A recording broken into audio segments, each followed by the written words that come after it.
चलो विद्यार्थी मित्रों केम छो। तो चैप्टर नंबर 14 ની અંદર સેમિકન્ડક્ટર ચેપ્ટર આપણે ભણતા હતા અને એની અંદર અત્યાર સુધી આપણે પ્રસ્તાવના અને બેન્ડવાદના આધારે સુવાહક, અર્ધવાહક અને અવાહક એટલી થિયરી આપણે કમ્પ્લીટ કરી છે। નવી આપણે થિયરી આગળ જઈએ તો સેમિકન્ડક્ટર ની અંદર નવો જે ટોપિક છે એ ટોપિક નું નામ છે શુદ્ધ અર્ધવાહક। બરાબર, તો શરૂઆત કરીએ આજના ટોપિકની। ટોપિકનું નામ છે શુદ્ધ અર્ધવાહક। હવે આપણું જે આ ચેપ્ટર છે એમાં તમને એટલો તો ખ્યાલ આવી જ ગયો હશે કે આપણે જે ચર્ચા કરવાના છીએ એ ચર્ચા અર્ધવાહકની છે। કોની છે? અર્ધવાહકની, જેની અંદર સુવાહક પણ નથી આવતું અને જેની અંદર અવાહક પણ નથી આવતું। આપણે જે ચર્ચા કરવાની છે એ અર્ધવાહકની છે। તો અત્યારે આપણી પાસે બે પ્રકારના અર્ધવાહક જે છે એ અવેલેબલ છે। એમાં પહેલું જે અર્ધવાહક છે એનું નામ છે શુદ્ધ અર્ધવાહક, અર્ધવાહક, અને બીજો જે પ્રકાર છે એનું નામ છે અશુદ્ધ અર્ધવાહક। આ શુદ્ધ અને અશુદ્ધ નો મતલબ એવો છે કે શુદ્ધ એટલે દાખલા તરીકે સિલિકોન કે જર્મેનિયમ ની તમે ચર્ચા કરો, સિલિકોન અથવા તો જર્મેનિયમ ની તમે ચર્ચા કરો તો એ શુદ્ધ અર્ધવાહકમાં આવે। પણ એ સિલિકોન અને જર્મેનિયમમાં કોઈ પણ તમે અશુદ્ધિ ઉમેરો, બરાબર, હવે અશુદ્ધિ તમે ટ્રાયવેલેન્ટ પણ ઉમેરી શકશો અને પેન્ટાવેલેન્ટ જે છે એ પણ અશુદ્ધિ ઉમેરી શકશો। તો ટ્રાયવેલેન્ટ હોય તો કંઈક અલગ અર્ધવાહક બને અને પેન્ટાવેલેન્ટ હોય તો પણ કંઈક અલગ અર્ધવાહક બને, બરાબર છે। તો એની ચર્ચા આપણે પછી કરીશું, પણ અત્યારે આપણે જે ચર્ચા કરવાની છે એ શુદ્ધ અર્ધવાહકની અંદર શું ઘટના બને છે એની આપણે ચર્ચા કરવાની છે। તો શુદ્ધ અર્ધવાહકમાં આપણી પાસે દાખલા તરીકે સિલિકોન અને જર્મેનિયમ બંને અવેલેબલ છે। એમાંથી આપણે એક કામ કરીએ, સિલિકોન જે છે એટલે કે Si એનું આપણે ડિસ્કશન કરીએ। જો તમે સિલિકોન Si નું ડિસ્કશન કરતા હો તો Si ની ઇલેક્ટ્રોન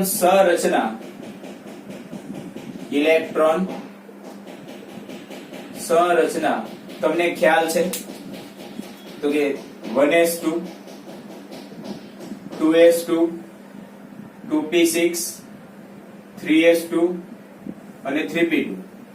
ખરેખર એનો પરમાણુ ક્રમાંક તમે જોવા જાઓ તો પરમાણુ ક્રમાંક કેટલો છે તો કે પરમાણુ ક્રમાંક એનો છે 14, એટલે 1s2 2s2 2p6 3s2 અને 3p2। તો એનો મતલબ એવો થાય કે સિલિકોનની અંદર વેલેન્સ કક્ષા જે છે એમાં કેટલા ઇલેક્ટ્રોન અવેલેબલ હશે તો કે 4 ઇલેક્ટ્રોન જે છે તે અવેલેબલ હશે। તો આપણે એક આકૃતિની મદદથી વસ્તુ સમજીએ કે માની લો કે આપણી પાસે આ કોઈ સિલિકોનનો એક પરમાણુ છે, એની પાસે 4 ઇલેક્ટ્રોન જે છે એ વેલેન્સ કક્ષામાં છે। તો આની અંદર 10 ઇલેક્ટ્રોન સંતૃપ્ત ભરાયેલા છે એટલે એની કોઈ આપણે ચર્ચા કરવા નથી। જે 4 ઇલેક્ટ્રોન છે એની આપણે ચર્ચા કરીએ તો કોઈ એક આ સિલિકોનનો પરમાણુ છે જેની પાસે 4 ઇલેક્ટ્રોન જે છે એ વધારાના છે, વેલેન્સ કક્ષામાં આવેલા છે। ફરીવાર આકૃતિ દોરીએ, સિલિકોનનો એક પરમાણુ અને એની આજુબાજુ 4 તમારે ઇલેક્ટ્રોન જે છે એ વેલેન્સ કક્ષામાં। એ 4 ઇલેક્ટ્રોન માંથી આ એક પરમાણુના 4 ઇલેક્ટ્રોન છે, એવી રીતે કોઈ બીજો પરમાણુ દાખલા તરીકે તમે લઈ લો, આપણે બીજો પરમાણુ સિલિકોનનો અહીંયા લઈ લઈએ, એના બી 4 ઇલેક્ટ્રોન જે છે આ 1 આ 2 આ 3 અને આ 4। ત્રીજો કોઈ આપણે સિલિકોન, એમાં આજુબાજુમાં બધી બાજુ સિલિકોનના પરમાણુ આપણે લઈએ તો એની સાથે 1 ઇલેક્ટ્રોન 2 ઇલેક્ટ્રોન 3 ઇલેક્ટ્રોન 4 ઇલેક્ટ્રોન, એવી રીતે ઉપર નીચે બધી બાજુ આપણે આકૃતિ દર્શાવીએ તો કંઈક આવી રચના તૈયાર થાય।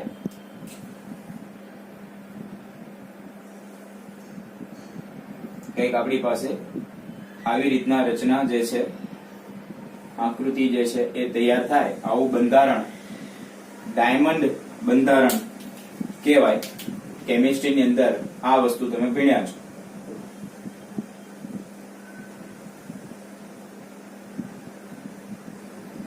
ઓકે, એટલે કોઈ પણ એક પરમાણુ જે છે એ એની આજુબાજુ જે એના વેલેન્સ કક્ષામાં 4 ઇલેક્ટ્રોન છે એમાંથી એક ઇલેક્ટ્રોન જે છે એ બીજા પરમાણુ સાથે ભાગીદારી કરી અને બંધ બનાવે છે એક આ રીતના.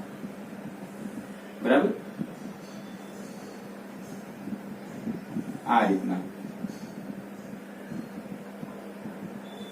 તમે જો તો કોઈ એક ઇલેક્ટ્રોન પરમાણુ કોઈ એક સિલિકોન પરમાણુ જે છે એ એની આજુબાજુ એક ઇલેક્ટ્રોન ની ભાગીદારી કરી અને બંધ બનાવે છે. તમે કોઈ પણ સિલિકોન જે છે એ પરમાણુ તમે લઈ લો. બરાબર, એવી રીતે અહીંયા આ એક ઇલેક્ટ્રોન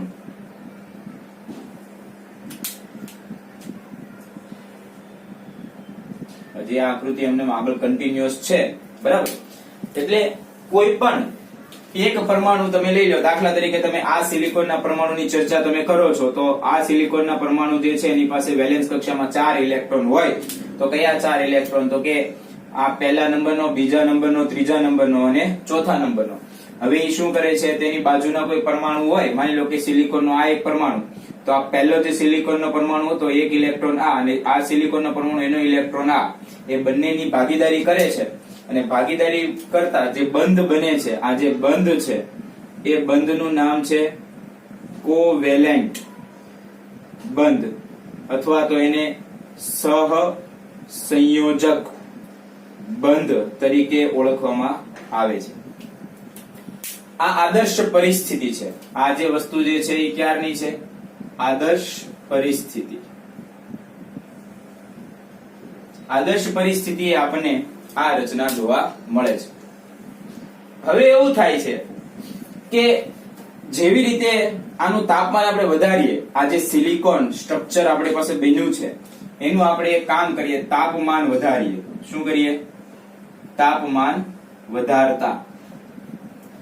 તો એવું થાય છે કે આ જે બંધ છે એ બંધ સહસંયોજક બંધ છે અને એ સહસંયોજક બંધ એટલા પ્રબળ બંધ હોતા નથી કે તાપમાન વધારતા જે ઉષ્મા વધે છે એનો વિરોધ આ બંધ જે છે એ કરી શકે.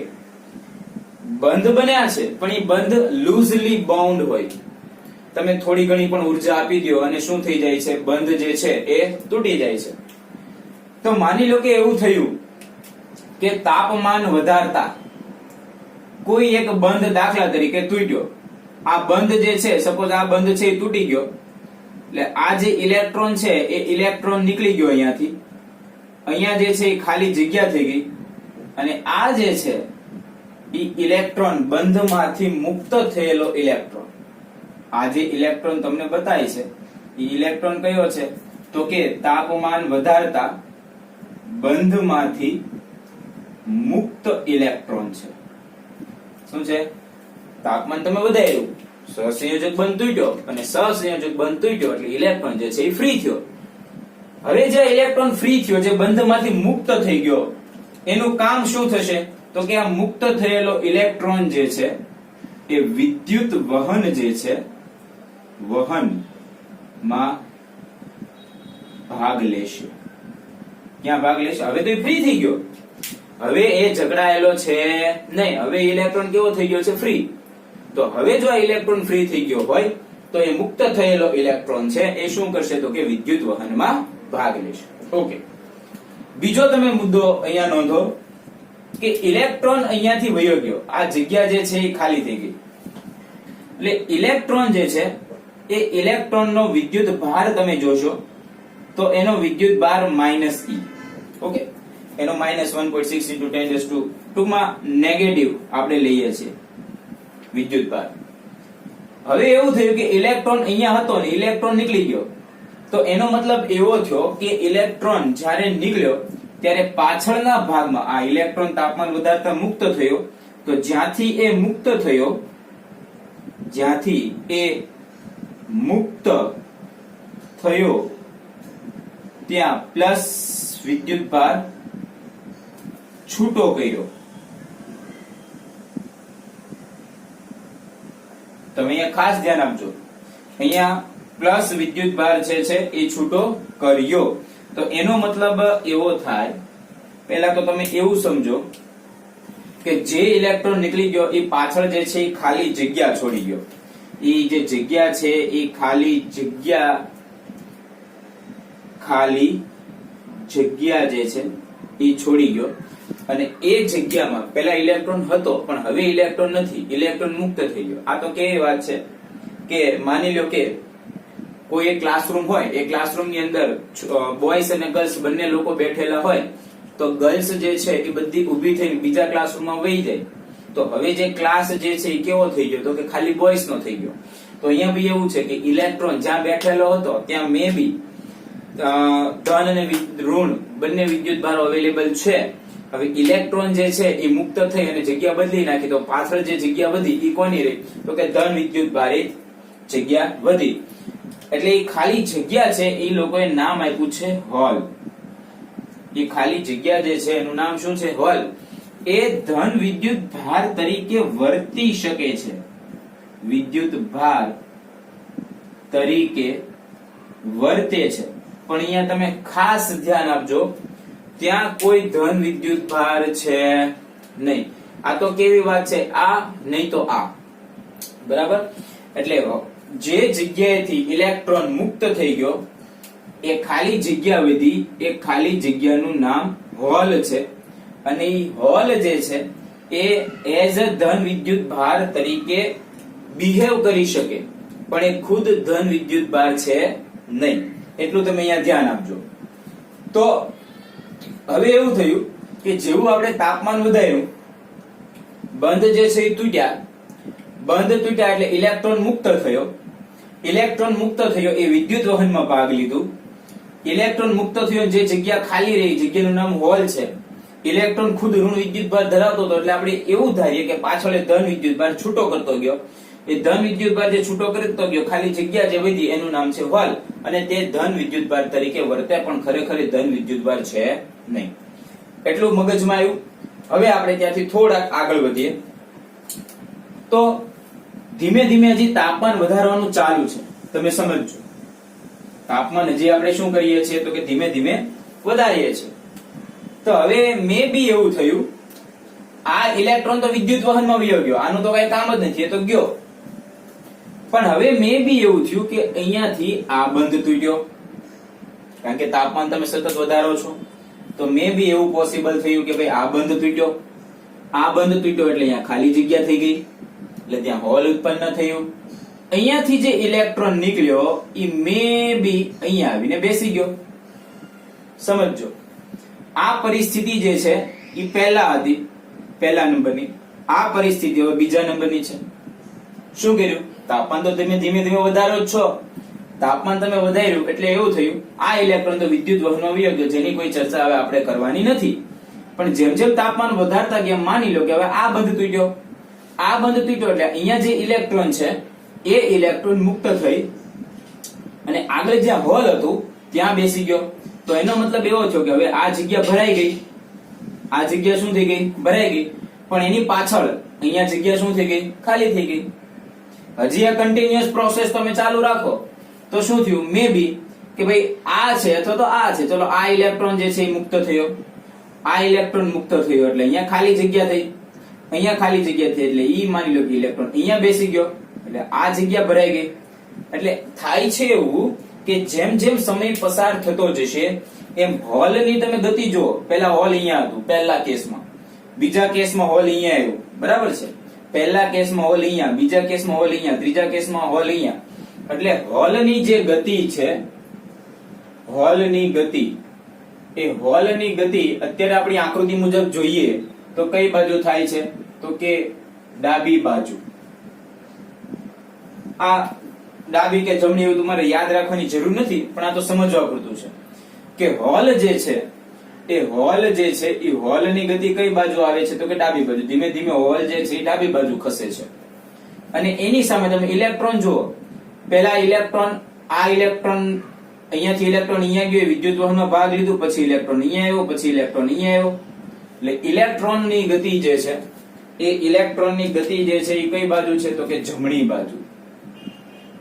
ઇલેક્ટ્રોનની ગતિ જે છે એ કઈ બાજુ છે તો કે જમણી બાજુ. તો અહીંયા એવું થાય છે કે ઇલેક્ટ્રોન ખુદ ગતિ કરે છે. તો જે ઇલેક્ટ્રોન ગતિ કરે છે, મુક્ત થયેલા ઇલેક્ટ્રોન છે, એની પ્રમાણે આપણને વિદ્યુત પ્રવાહ મળવાનો છે. તો જે મુક્ત થયેલા ઇલેક્ટ્રોન છે, મુક્ત થયેલ ઇલેક્ટ્રોન જે વિદ્યુત ક્ષેત્રની અસર હેઠળ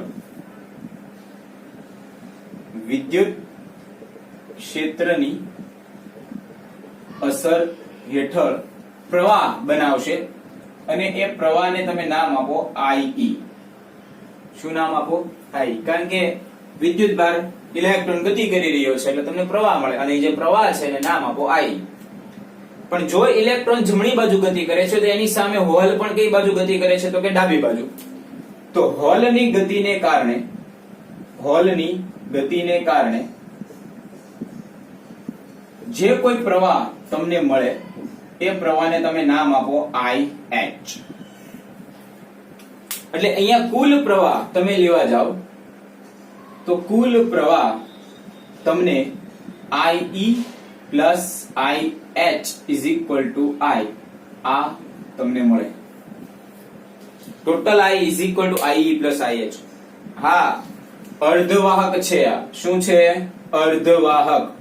તો અર્ધવાહકની અંદર તમને હોલ પ્લસ ઇલેક્ટ્રોન આ બંને દ્વારા તમને શું મળે? પ્રવાહ. એટલે જ એનું નામ અર્ધવાહક છે. અર્ધવાહકની રચનામાં જ આ એક મુદ્દો લખેલો છે કે આ વિશિષ્ટ પ્રકારનો વાહક છે જેમાં તમને હોલ અને ઇલેક્ટ્રોન બંને, સપોઝ તમારી પાસે ધાતુ હોય, કોઈ વાહક હોય તો વાહકમાં ઇલેક્ટ્રોનની દ્વારા જ આપણને પ્રવાહ મળે. પણ અર્ધવાહક એક એવી રચના છે કે જેની અંદર આપણને ઇલેક્ટ્રોન અને હોલ બંને દ્વારા પ્રવાહ મળી રહે છે. બીજી એક વસ્તુ કે અહીંયા તમે જો ઇલેક્ટ્રોન ઉત્સર્જન થાય છે અને બીજાની અંદર બેસે છે, બરાબર? પાછો ઇલેક્ટ્રોન ઉત્સર્જન થયું અને બીજા હોલની અંદર બેસે છે. તો અહીંયા ઇલેક્ટ્રોનનો ઉત્સર્જન અને પુનઃ સંયોજનનો દર, ઇલેક્ટ્રોનનો ઉત્સર્જન અને પુનઃ સંયોજન દર એક જ સરખો રહે છે. એક જ સરખો રહે છે. એટલે એવું ન થાય કે એકવાર ઘણા બધા ઇલેક્ટ્રોન જે છે ઉત્સર્જન થઈ ગયા અને એની સામે હોલ જે છે એ ઓછા ઉત્સર્જન થયા, અથવા તો ઇલેક્ટ્રોન ઉત્સર્જનનો દર ને પછી ઇલેક્ટ્રોન બીજા કોઈ હોલમાં બેસે એનો દર બધું અલગ અલગ રેન્ડમલી હોય, એવું શક્ય નથી. જેટલા ઇલેક્ટ્રોન હોય હાજર એટલા જ તમારી પાસે સામે હોલ હોય, બરાબર? એ સંખ્યા જે છે એ સંખ્યા ઇલેક્ટ્રોનનું ઉત્સર્જન થવું અને ઇલેક્ટ્રોન ઉત્સર્જન થઈને બીજા હોલમાં બેસવું એનો જે દર છે એ દર એક જ સમાન હોય, એમાં કોઈ દિવસ વધઘટ થઈ શકે નહીં. તો અર્ધવાહકની અંદર આ બંનેને કારણે, હોલ પ્લસ ઇલેક્ટ્રોન બંનેને કારણે આપણને પ્રવાહ મળે છે.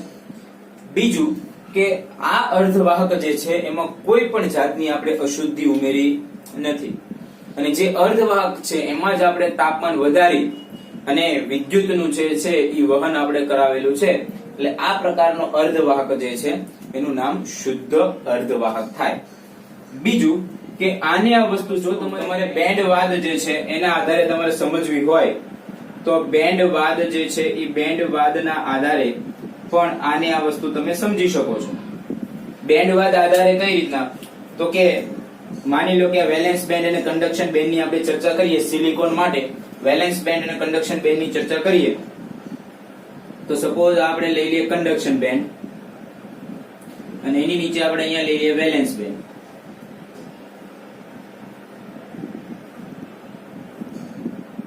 ઓકે, બધામાં આપણે બબ્બે ઇલેક્ટ્રોન જે છે એ દર્શાવી દઈએ. 14 પરમાણુ ક્રમાંક છે. 1 2 3 4 5 6 7 8 9 10 11 12 13 અને 14, બરાબર? આ તમારી થઈ ગઈ વેલેન્સ બેન્ડ, આ થઈ ગઈ કન્ડક્શન બેન્ડ અને આ જે ગેપ જે છે એ ગેપ નું નામ છે એનર્જી ગેપ Eg. જો ઇલેક્ટ્રોનને ઉર્જા મળે તો એનર્જી ગેપ ક્રોસ કરીને કન્ડક્શન બેન્ડમાં જઈ શકે. કન્ડક્શન બેન્ડમાં જેવો ઇલેક્ટ્રોન ગયો એટલે વિદ્યુત વહનમાં ભાગ લેશે. આ જે પરિસ્થિતિ જે છે એ તમારી 0 કેલ્વિન તાપમાને, તમે તાપમાન જે છે એ 0 કેલ્વિન તાપમાને આ પરિસ્થિતિ છે. ક્યારે? તો કે 0 કેલ્વિન તાપમાને. પણ હવે તમે એક કામ કરો, તાપમાનમાં થોડોક વધારો કરો તો તાપમાનમાં તમે વધારો કરતા શું જોવા મળે છે? તો કે તાપમાનમાં વધારો કરતા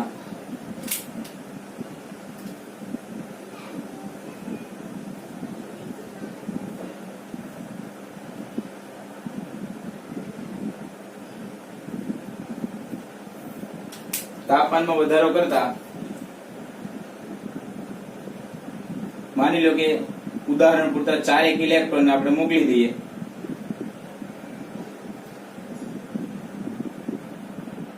ઓકે, તો આ જે 4 ઇલેક્ટ્રોન જે છે એ ગયા ભાઈ કન્ડક્શન બેન્ડ ની અંદર.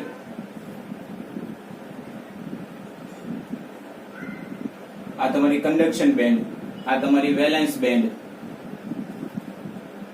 અને આ જે ગેપ છે એનર્જી ગેપ. પણ આ પરિસ્થિતિ ક્યારની છે? તો કે તાપમાન જે છે એ ગ્રેટર ધેન 0 કેલ્વિન તાપમાન.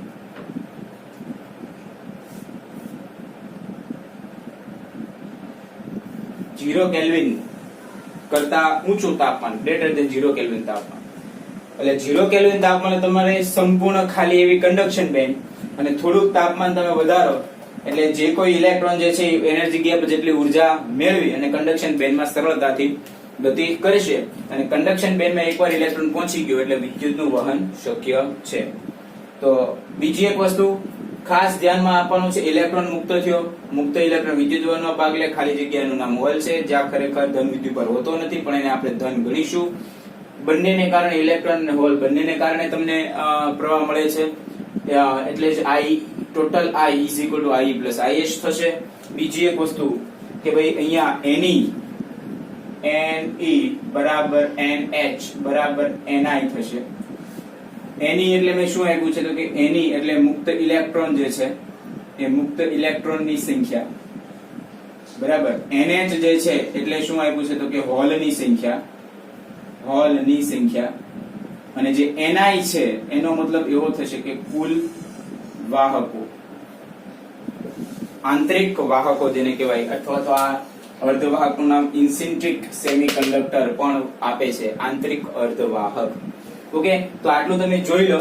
પછી આપણે અશુદ્ધ અર્ધવાહક ઉપર જઈએ. આ તમારું શુદ્ધ અર્ધવાહક, પછી આપણે અશુદ્ધ અર્ધવાહક ઉપર જઈએ. ચલો વિદ્યાર્થી મિત્રો, આપણે આગળ વધીએ. તો નેક્સ્ટ જે આપણો ટોપિક છે એ અશુદ્ધ અર્ધવાહક, જેને એક્સિન્ટ્રિક સેમિકન્ડક્ટર તરીકે પણ ઓળખવામાં આવે છે. આની પહેલા જે આપણે ટોપિક કમ્પ્લીટ કર્યો એ ટોપિક હતું શુદ્ધ અર્ધવાહક, જેની અંદર આપણે સિલિકોન ની ચર્ચા કરેલી, બરાબર.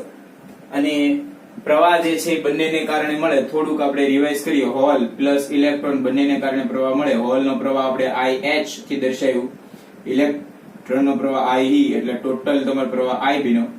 નંબર ઓફ હોલ અને નંબર ઓફ ઇલેક્ટ્રોન ની જે સંખ્યા છે એ એક જ સરખી હશે, એવું આપણે શુદ્ધ અર્ધવાહકની અંદર આવી ચર્ચા આપણે કરી.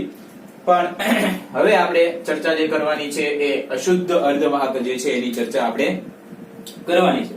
તો પહેલા જ આપણને એવો પ્રશ્ન થાય કે અશુદ્ધ અર્ધવાહકની જરૂર શું કામ પડી? શુદ્ધ અર્ધવાહક તો ઓલરેડી આપણી પાસે હતો જ, અને એમાં પણ ઇલેક્ટ્રોનનું વહન તો થતું જ હતું, પ્રવાહ આપણને મળતો જ હતો. બંનેને કારણે, હોલ અને ઇલેક્ટ્રોન બંનેને કારણે આપણને પ્રવાહ તો મળે જ છે. તો પછી ભાઈ અશુદ્ધ અર્ધવાહક જે છે એ બનાવવાની જરૂરિયાત જે છે એ શું કામ ઊભી થઈ? તો એની પહેલા આપણે ચર્ચા કરીએ. તો અશુદ્ધ અર્ધવાહક જે છે એ બનાવવાની જરૂરિયાત એટલા માટે ઊભી થઈ કે જે શુદ્ધ અર્ધવાહક જે છે, શુદ્ધ અર્ધવાહક, એ શુદ્ધ અર્ધવાહક જે છે એ ઓરડાના તાપમાને એની વાહકતા જે મળે છે, વાહકતા એ ખૂબ જ ઓછી છે. કેવી છે? ઓરડાના તાપમાને જે આપણને વાહકતા મળે છે એ વાહકતા કેવી છે? ખૂબ જ ઓછી છે. પણ આ ઓછી વાહકતા હોવાને કારણે શુદ્ધ અર્ધવાહક ઓરડાના તાપમાને વાહકતા કેવી છે? ખૂબ જ ઓછી. અને આ ઓછી વાહકતા ને કારણે કોઈ અગત્યના ઇલેક્ટ્રોનિક સાધનો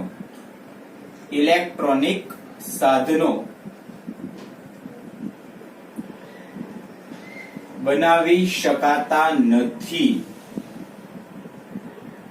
કારણ કે વાહકતા એની ખૂબ જ ઓછી છે. ઓરડાના તાપમાને એની વાહકતા ઓછી છે. વાહકતા આપણને મળે છે પણ જેટલી આપણે જરૂરિયાત છે અત્યારે જે ડિજિટલ યુગમાં જે ઇલેક્ટ્રોનિક સાધનો બનાવવા માટે જે અગત્યના જે વાહકતા હોવી જોઈએ એ વાહકતા આપણને મળતી નથી. એટલે જો એટલી વાહકતા આપણને ન મળતી હોય, ઇલેક્ટ્રોનિક પરિપથ પણ આપણે ન બનાવી શકતા હોય તો એ શુદ્ધ અર્ધવાહકનું કોઈ કામ રહેતું નથી. એટલે આપણે શું કરવું પડે તો કે શુદ્ધ અર્ધવાહક જે છે એમાં થોડીક આપણે અશુદ્ધિ ઉમેરીએ. માની લો કે કોઈ શુદ્ધ અર્ધવાહક આપણે લઈ લઈએ તો કે શુદ્ધ અર્ધવાહક એની અંદર આપણે શું કરીએ? કોઈ અશુદ્ધિ ઉમેરીએ તો એ જે અર્ધવાહક બને એનું નામ અશુદ્ધ અર્ધવાહક થાય. આમ કરવાથી કોઈ શુદ્ધ અર્ધવાહકની અંદર આપણે અશુદ્ધિ ઉમેરીએ છીએ તો આમ કરવાથી આપણે શું કરી શકીએ છીએ તો કે વાહકતા જે છે માં વધારો આપણે કરી શકીએ છીએ. વાહકતામાં વધારો કરી શકાય છે.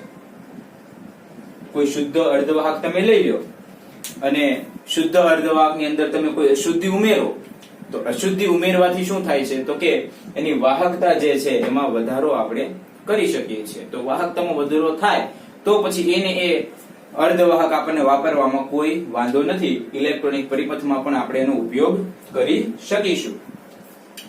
તો કે સૌથી પહેલા આપણે જે અશુદ્ધિ ઉમેરવાની છે એ અશુદ્ધિ કઈ રીતે ઉમેરશું અને એ અશુદ્ધિ કેવી હોવી જોઈએ તો એની આપણે ચર્ચા કરીએ.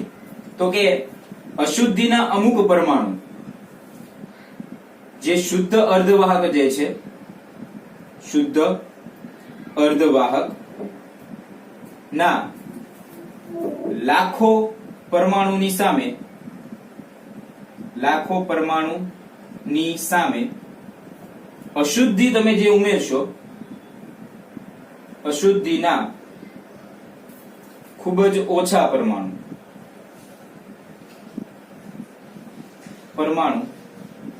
ઉમેરવા.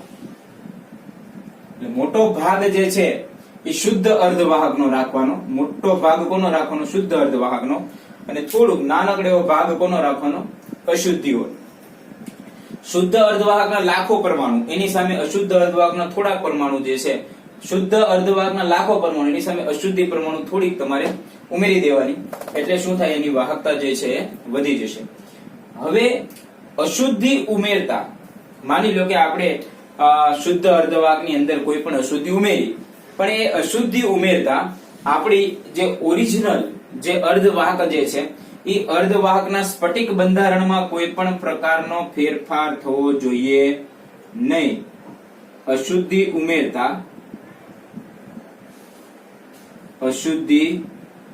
ઉમેરતા મૂળ અર્ધવાહક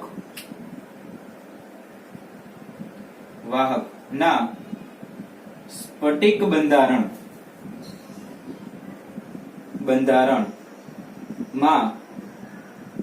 મોટો ફેરફાર થવો જોઈએ નહીં. આ ઉપરાંત તમે જે અશુદ્ધિ ઉમેરવાના છો એનો પરમાણુનું કદ કેવું હોવું જોઈએ તો કે સરખું. તમે જે અર્ધવાહક લીધો છે, શુદ્ધ અર્ધવાહક, એમાં તમે જે અશુદ્ધિ ઉમેરવાના છો તો અશુદ્ધિ પરમાણુનું કદ એ શુદ્ધ અર્ધવાહકના જે પરમાણુનું કદ છે એની જેટલું જ રહેવું જોઈએ. એમાં બહુ મોટો ફેરફાર જે છે એ થવો જોઈએ નહીં. આ તો એની બેઝિક કન્ડિશન હતી કે ભાઈ અશુદ્ધિ ઉમેરવાથી કેવી પ્રકારની અશુદ્ધિ આપણે ઉમેરવાની અને કઈ રીતે ઉમેરવાની.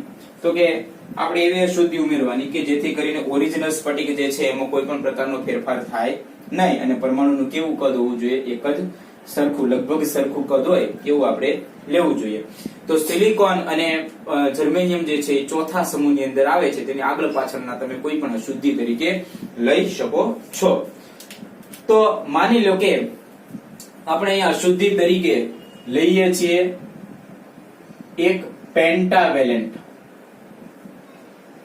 અશુદ્ધિ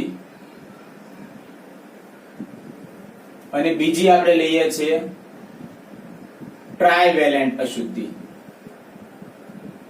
કારણ કે સિલિકોન જે છે એની સંયોજકતા આપણે જોઈ હતી 4 છે. કેટલી છે? 4. એની બાહ્યતમ કક્ષા વેલેન્સ કક્ષા જે છે એમાં 4 ઇલેક્ટ્રોન રહેલા હોય. એટલે બે અશુદ્ધિ અત્યારે હું લઉં છું, એક પેન્ટાવેલેન્ટ જેની સંયોજકતા 5 અને એક ટ્રાયવેલેન્ટ જેની સંયોજકતા 3. તો પેન્ટાવેલેન્ટ તરીકે તમે કોને કોને લઈ શકો? તો કે પેન્ટાવેલેન્ટ તરીકે આપણી પાસે છે આર્સેનિક, બરાબર, એન્ટીમની વગેરે ધાતુને તમે પેન્ટાવેલેન્ટ તરીકે લઈ શકો. ટ્રાયવેલેન્ટમાં કોણ કોણ છે તમારી પાસે? તો કે એલ્યુમિનિયમ, ઇન્ડિયમ અને બોરોન. આ ત્રણમાંથી કોઈ પણ એક તમે ટ્રાયવેલેન્ટ અશુદ્ધિ તરીકે લઈ શકો છો. પેન્ટાવેલેન્ટ કે જેની પાસે સંયોજકતામાં કેટલા ઇલેક્ટ્રોન હશે? તો કે 5 ઇલેક્ટ્રોન પડેલા હશે. ટ્રાયવેલેન્ટ કે જેની પાસે સંયોજકતામાં કેટલા ઇલેક્ટ્રોન હશે? તો કે એની પાસે 3 ઇલેક્ટ્રોન પડેલા હશે. હવે આ જે ઘટના તમે કરો છો શુદ્ધ અર્ધવાહકમાં અશુદ્ધિ ઉમેરવાની જે ઘટના છે એ ઘટના જે છે એનું નામ છે ડોપિંગ. ઘટનાનું નામ શું છે? ડોપિંગ. તમે શુદ્ધ અર્ધવાહકમાં અશુદ્ધિ ઉમેરી અને અશુદ્ધ અર્ધવાહક બનાવ્યો, જે ઘટના છે એનું નામ છે ડોપિંગ.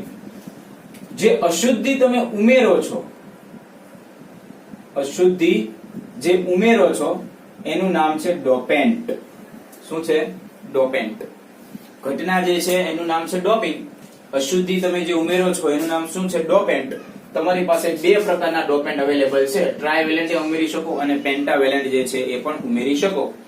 એક કન્ડિશન છે કે જો તમે પેન્ટાવેલેન્ટ અશુદ્ધિ ઉમેરશો તો n પ્રકારનો અર્ધવાહક બનશે અને જો તમે ટ્રાયવેલેન્ટ ઉમેરશો તો p પ્રકાર નો અર્ધવાહક જે છે એ બનશે. હવે એ ડિપેન્ડ કરે છે કે તમે કઈ અશુદ્ધિ એમાં ઉમેરી છે, ટ્રાયવેલેન્ટ ઉમેરી છે કે પેન્ટાવેલેન્ટ ઉમેરી છે, એના ઉપર એ આધારિત છે. તો આ અર્ધવાહક જે છે શુદ્ધ અર્ધવાહકમાંથી અશુદ્ધ અર્ધવાહક અથવા તો એક્સેન્ટ્રિક સેમિકન્ડક્ટર કેવી રીતે બનાવી શકાય એની આ તમને પદ્ધતિ આપેલી છે, થિયરી આપેલી છે. બે પ્રકારની અશુદ્ધિ તમે ઉમેરી શકો છો. ટ્રાયવેલેન્ટ પણ ઉમેરી શકાય અને પેન્ટાવેલેન્ટ પણ તમે ઉમેરી શકો છો. જેવી અશુદ્ધિ તમે ઉમેરશો એ પ્રકારનો અર્ધવાહક જે છે અશુદ્ધ અર્ધવાહક છે જે છે એ તૈયાર થશે. ટ્રાયવેલેન્ટ ઉમેરશો તો p પ્રકારનો અર્ધવાહક તૈયાર થશે અને જો પેન્ટાવેલેન્ટ અશુદ્ધિ ઉમેરશો તો n પ્રકારનો અર્ધવાહક તૈયાર થશે. આટલું જોઈ લો. પછી આપણે બે થિયરી જે છે, પહેલું n પ્રકારનો અર્ધવાહક અને બીજું p પ્રકારનો અર્ધવાહક. આ બે થિયરી જે છે એ આપણે લઈએ. પહેલા આટલું તમે નોંધી લો. ઓકે.